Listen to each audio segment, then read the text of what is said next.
Imagine a single symbol, a single brushstroke, carrying within it the weight of centuries.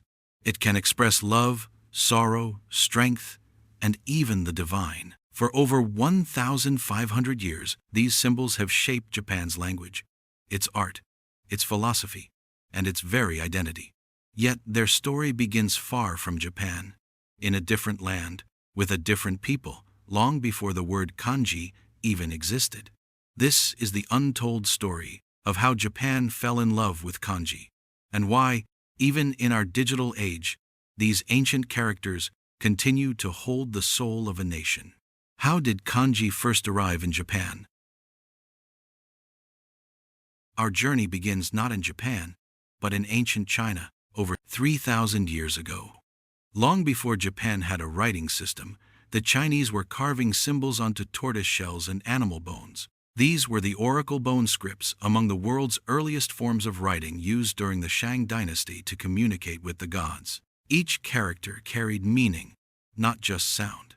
A single symbol could represent ideas, objects, and entire concepts, from the sun and moon to love, war, and destiny. Centuries later, around the 5th century CE, these Chinese characters began arriving in Japan. But how? Through trade, diplomacy, and Buddhism. Envoys traveled between the Korean peninsula, China, and the islands of Japan, bringing not only silk, bronze, and books, but also knowledge. The Chinese writing system came with Buddhist scriptures, government records, and philosophy texts. But for the Japanese, this was both a gift and a puzzle. Japan already had a spoken language but no writing system, and the Chinese characters didn't fit neatly into Japanese speech.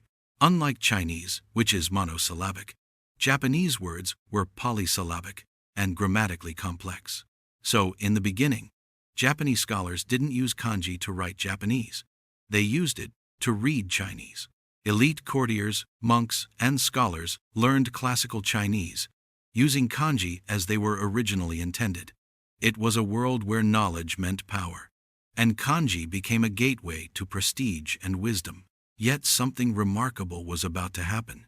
Japan would transform kanji into something uniquely its own. How did Japan make kanji its own? By the 8th century, Japan experienced what many call its first golden age. The imperial court at Nara sought to organize, unify, and preserve the nation's myths, laws, and records. And so, in the year 712 CE, Japan produced its first great literary masterpiece, the Kojiki, Records of Ancient Matters. It was written entirely in kanji. But there was a twist.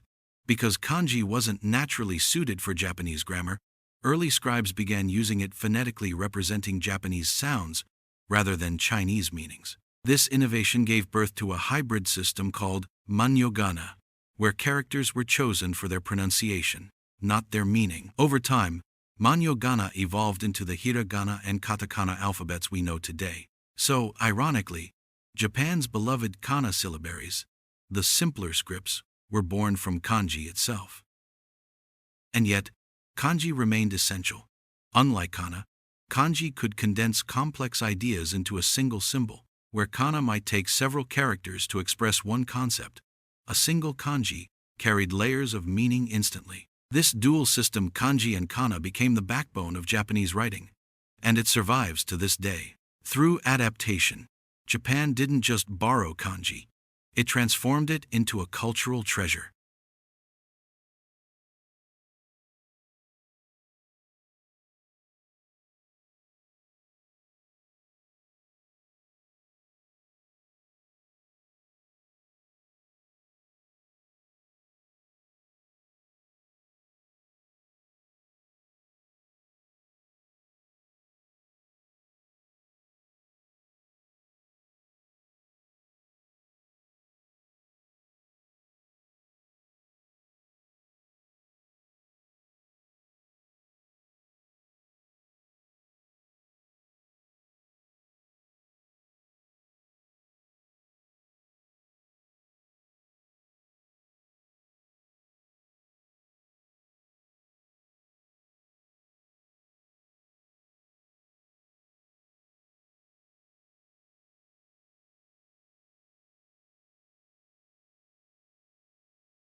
What secrets are hidden inside kanji?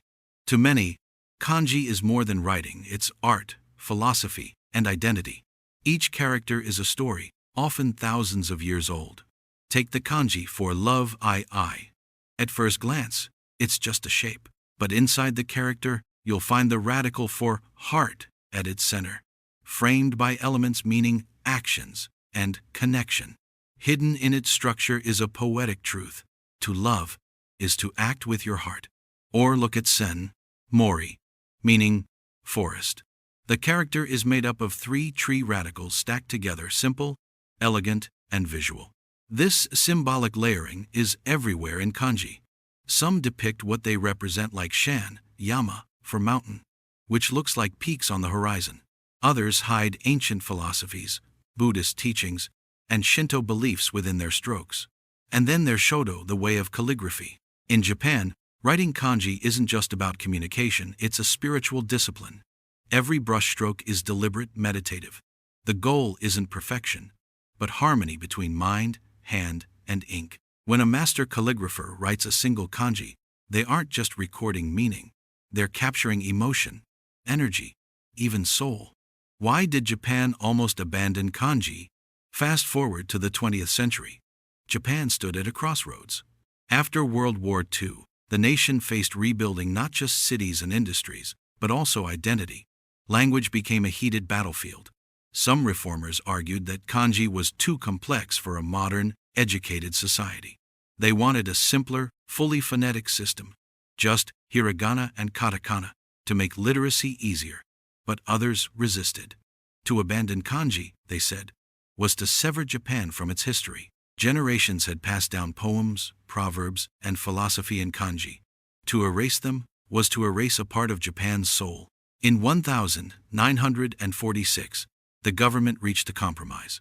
They simplified many characters into modern forms called shinji-tai. They published an official list of Joyo kanji, the 850 characters considered essential for everyday life. Kanji survived, but barely. Its survival wasn't just a policy decision, it was an act of cultural preservation. Will kanji survive the digital age?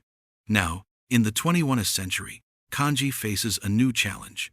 Technology, smartphones, predictive text, instant translation, they've all changed how people read and write.